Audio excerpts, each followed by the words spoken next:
Hi guys! Welcome to the vlog.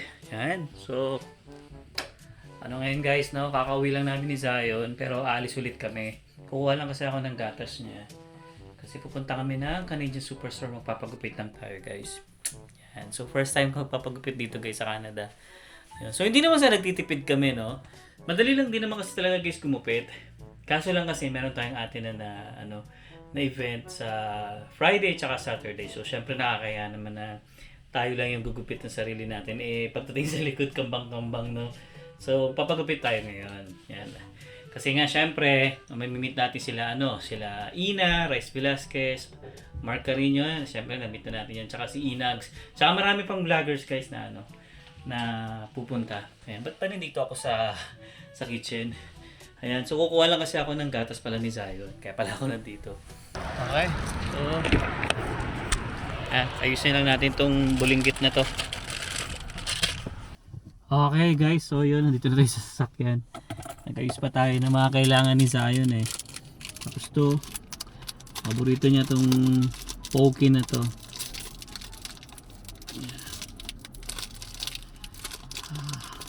Yan, so anyway guys, ay nako, palamig na ng palamig dito sa Calgary.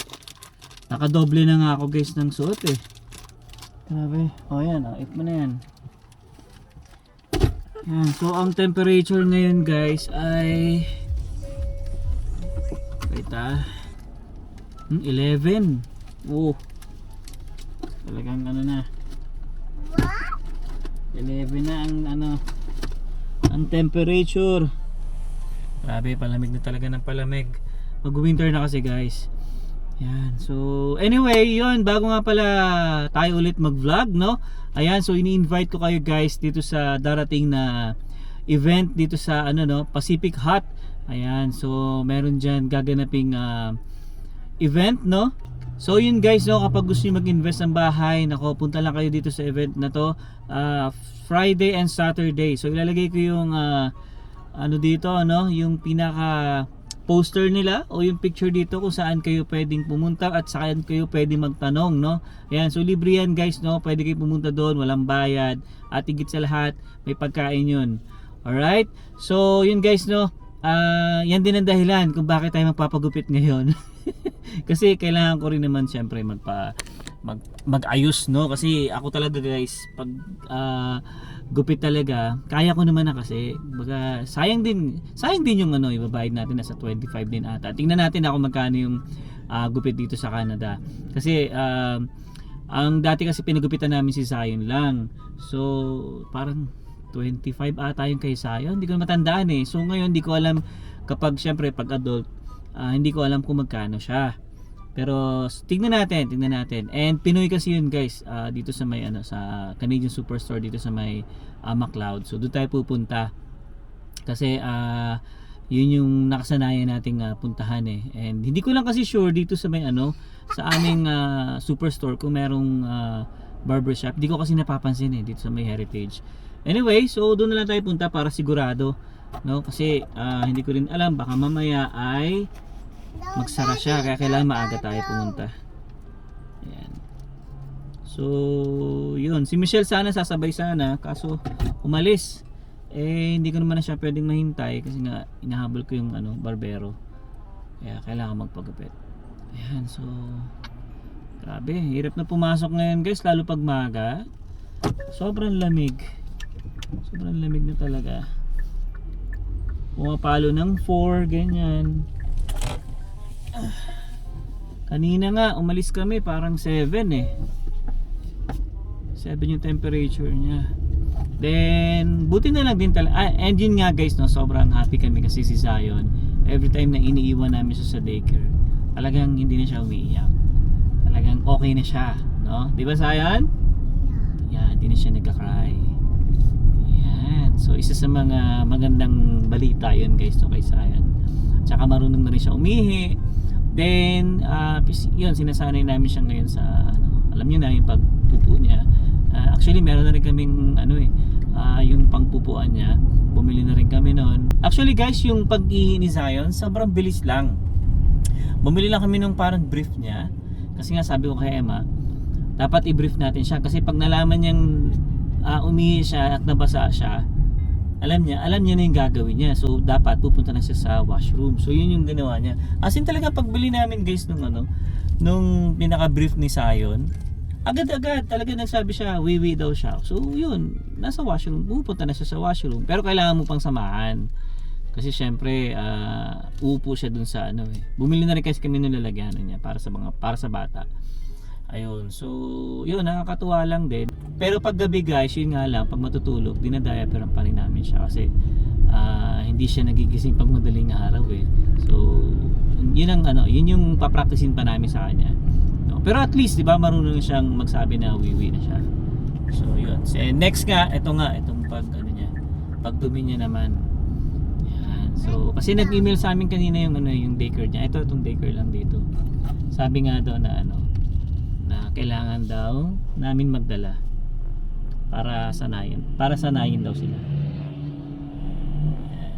Yeah, silaw. Sorry guys, hindi ako masyado makita. Ayan. Tapos si Emma, ayan, still OT pa rin siya. Kasi nga Friday maaga kami. So kailangan niyang maghabol kahit konti para at least hindi naman nakakaya. Pero pinayagan naman siya eh. Ayan. And ako naman ako, ang lunch kasi namin is 1 hour. So ginagawa ko, magto 30 minutes lang ako. Para ino-offset ko yung pag-alis ko sa Friday kasi alis ako sa Friday ng 1:00 eh. So mag-work ako ng dire-diretso yun from 8 to 1. Walang break para ma-offset ko yung kulang ko sa time. Pero nito kasing itong week kasi na to, pamula nung Monday, na ako. 30 minutes lang yung lunch ko. Tayo guys sa Real Canadian Superstore. So may barber shop kasi dito. Tapos Pinoy pa yung gumugupit. Nalaman ko to dati kay Julius pa eh.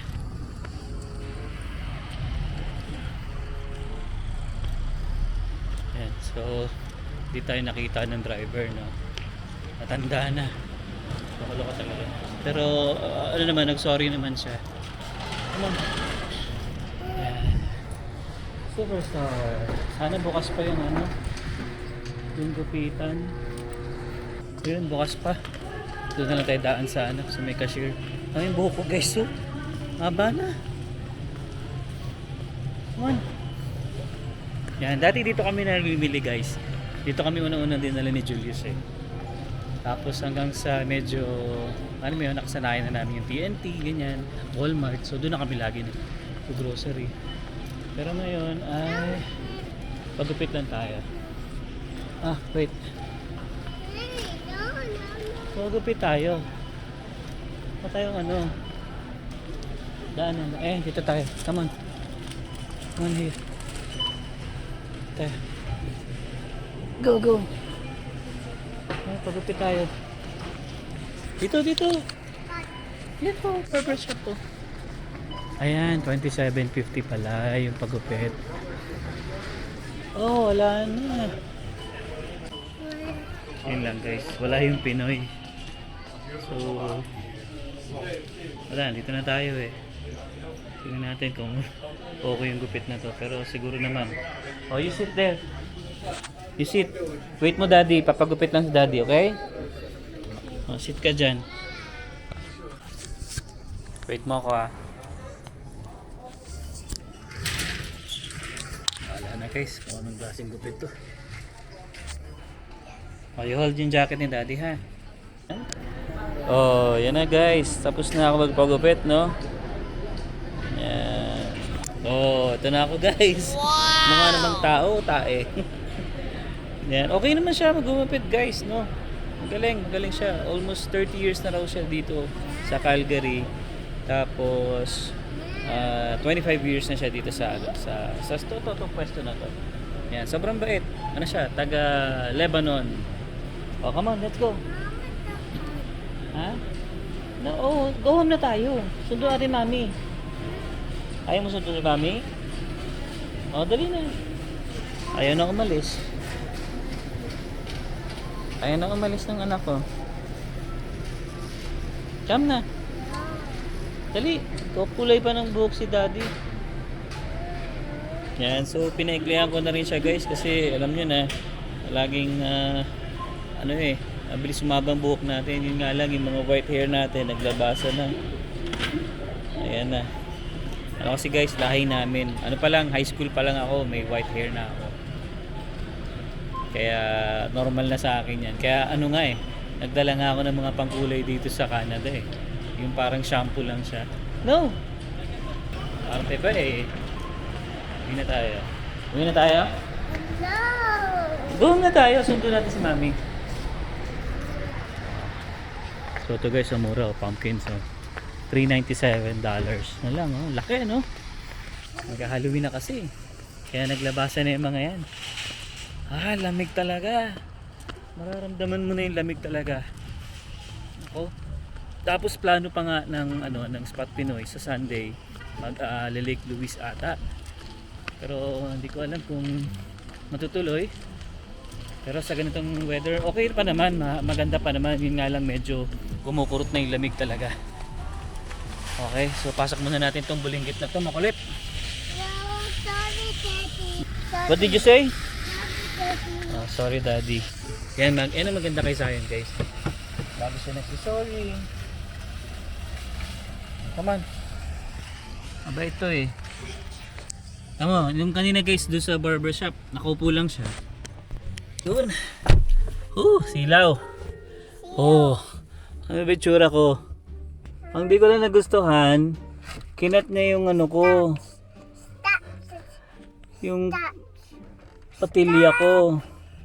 Bigla na yun na lang kasing kinat eh. Pero ayusin ko na lang. I-fade ko na lang siguro dito. Ano, yun lang hindi ko nagustuhan sa kanya.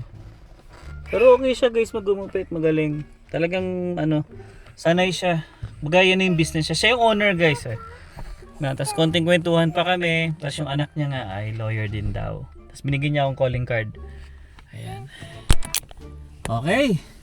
Silaw. Silaw. Silaw. Ayan. So yun guys no. Mamaya kukulay tayo ng buhok. Kasi nga naglabasan na yung mga puting buhok natin. Ayan. Okay na rin yan, maikli. Kasi ano eh, ngayon lang tayo nagpagupit dito sa Canada. Tapos sabi nga niya kanina, dahil nga nagkakwentuhan kami ano, bakit daw namin nagustuhan dito sa Calgary? Sabi ko okay naman dito, ang problema lang malamig. Sabi niya, normal na raw dito yung lamig talaga. Pero syempre mas mura nga. Mas mura yung ibang bilihin dito kumpara sa ibang provinces no like Vancouver at Toronto. Kumbaga mas mababa pa rin ang konti dito at saka yun nga yung tax dito isa lang. Unlike sa ibang provinces is dalawa. So yun, kwentuhan kami tapos sabi niya nga siya naman daw kaya daw siya nandito kasi nga 'di ba guys, alam niyo naman ang Lebanon ano siya panay ang gera, so kaya daw sila lumipat dito. Pero matagal na, 30 years na siya. Ayun nga siya, naglalakad daw. Ayan na, may edad na, mga nasa ano na to guys, 60 plus na to. Hindi lang siguro mga 70, pero maano pa, maayos pa, malakas pa. Tapos tinanong ko na rin kung magkano yung renta niya. Alam niyo na, napachika tayo. 2.5 daw siya monthly dito sa Superstore.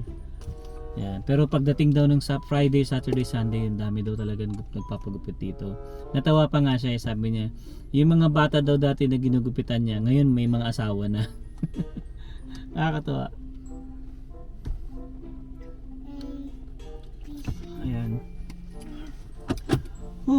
Yun lang talaga. Ayoko lang nung kinat na yung patilya ko. Daw sanay nang may patilya. Anyway, nandiyan na yan. Tutubo din naman yung buhok. Ayan. So, ano ba sunod nating puntahan? Di ko alam kung si Emma ay magpapasundo. Pwede ko naman siyang sunduin if ever. Try kong tawagan. Kasi nga guys, medyo malamig, kawawa naman.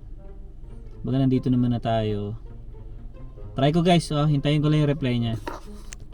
So bali guys ay nakasakay na pala si Emma ng bus. So bahay na lang daw kami magkita. Ayan. So nawala kasi yung signal ko sa sa internet. Ewan ko bakit. Okay, so biyahe na muna tayo guys. And yeah, kung kwentuhan tayo. Sige. Siya nga pala guys, alam niyo ba kung magkano yung gupit dito? $27.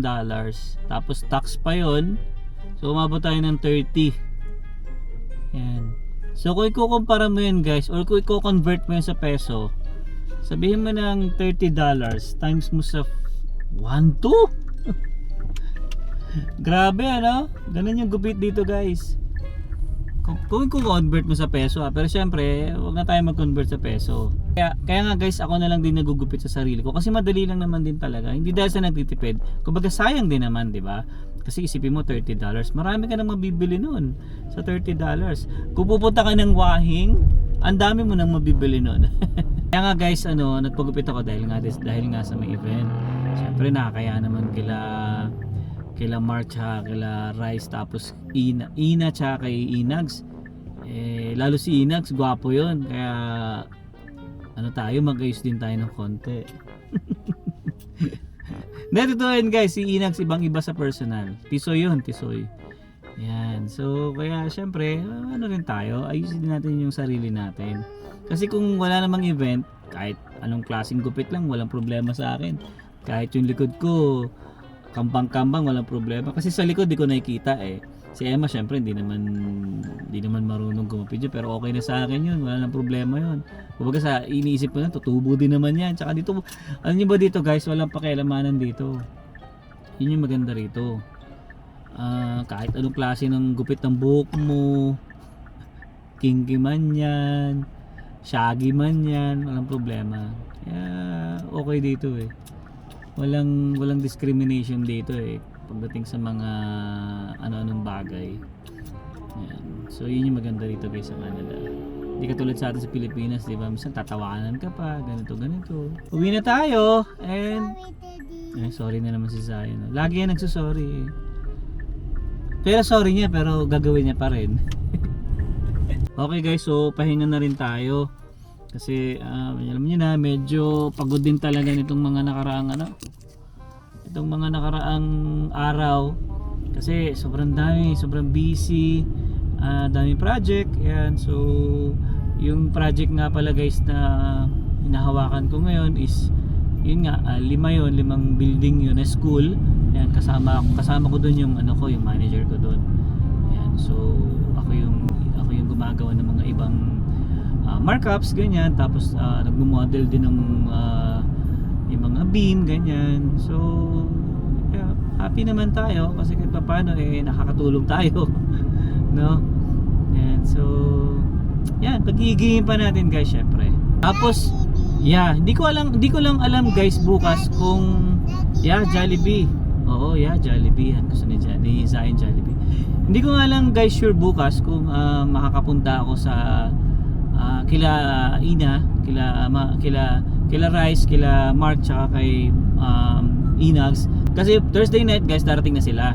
So napag-usapan kasi before na punta kami ni Emma, pero titingnan natin, depende kung makakawit tayo ng maaga bukas. Tapos si Emma malabo kasi OT siya kasi kailangan niyang i-offset yung Friday niya.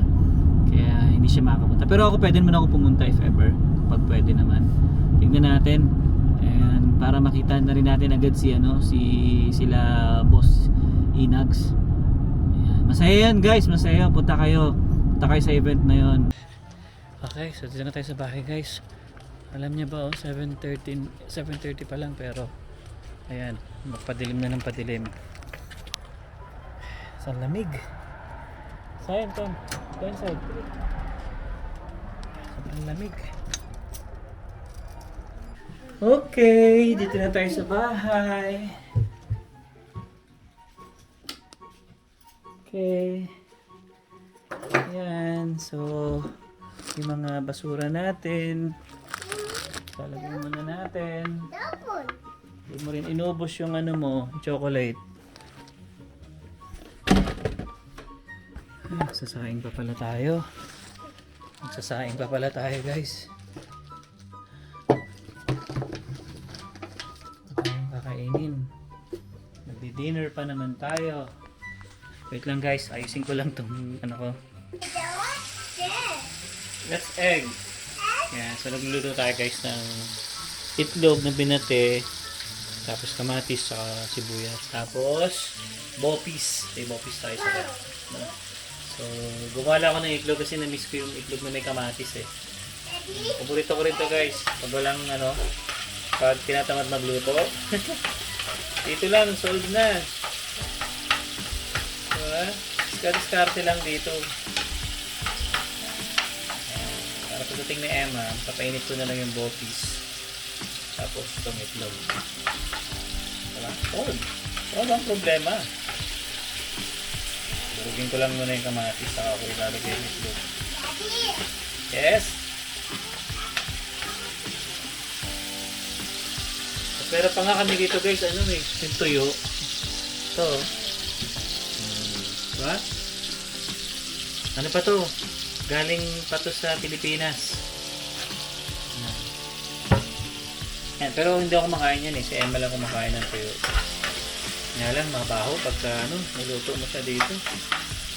Kailangan bukas yung bintana. Dapat nilutuin mo yan pagka summer. Pag winter, siyempre, sarado yung mga bintana. Diba? So, maamoy. Daddy. Yes. What's this? Open mo yung TV. What's this? Open mo, dali. Yung red. Tintin mo yung red. Yes. Yan, so hintayin ko lang kay si Emma. Tapos, siguro, kakain na rin kami nun pagdating. Paano na yun, malapit na rin yun kasi umalis kami sa Superstore mga 6:45 eh. So, maya nandito na yun. So, naririnig ko na si Emma guys. Dito na ata. Dito na siya. Ayun, dito na siya. Ayun, ako. Kumusta? Lamig, no? Ang lamig, parang ano na, winter. Kaya nga. Pero kaya pa naman. Nagbaano naman ako nito. Tube, tsaka chocolate. The power.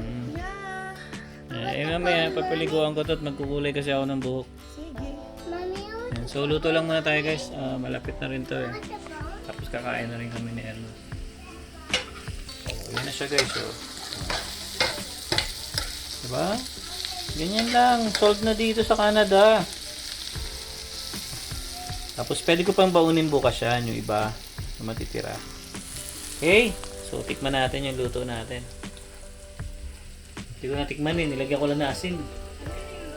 Itlog. Tapos may bopis, diba? Wow. Top. Itlog lang naman. Sold na. Itlog lang. Kala ko naman may sabaw yung Sarap. Yan. So yun, painin ko lang yung ano, yung kanin siguro. Tapos kulay na tayo tsaka ligo sa sayon, okay?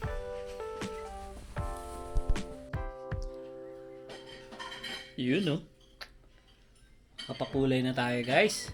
So ako lang guys nagkukulay ng buko talaga. Yan. So galing pang Pilipinas yung mga pangkulay natin na yan. So meron pa akong dala nung time na umuwi ako last year. Hanggang ngayon meron pa rin kasi talagang marami akong dinala noon. Kasi nga ako talaga is pag every time na gugupit, syempre lalabas yung mga puting buhok natin. So kailangan ko siyang takpan kasi pangit din kasi guys, talagang puting-puti na talaga yung mga buhok. Halos lahat guys, puti na talaga yan. Yan. So yun, katatapos lang din namin kumain ni Emma. And sobrang sarap. Sarap ng pagkain. Kahit itlog lang yun guys, tsaka bopis ha. Sipin nyo yun. Solve na ang buhay namin ngayong araw. Okay? So yun guys, so again, no, iniimbitahan ko kayo this coming Friday and Saturday. Ayan, so gaganapin ito sa Pacific Hut Southeast. So search nyo lang yun guys, no. Sa mga gusto mag-invest ng mga bahay dyan, I mean, ng condo sa Pilipinas, yan, pwede nyo kontakin to guys, no. Ipapakita ko yung QR dito kung saan kayo pwedeng magtanong. Libre lang yan guys, walang bayad dyan, okay? And maganda pa dyan, pag pumunta kayo sa event, may mga pagkain doon. Alright? So libre yun guys, wala rin bayad yun. Okay? So I hope guys na nag-enjoy kayo sa vlog ko. And yeah, pag may mga question kayo, just comment lang sa comment section natin. And yeah, hanggang dito lang. See you on the next one. Peace!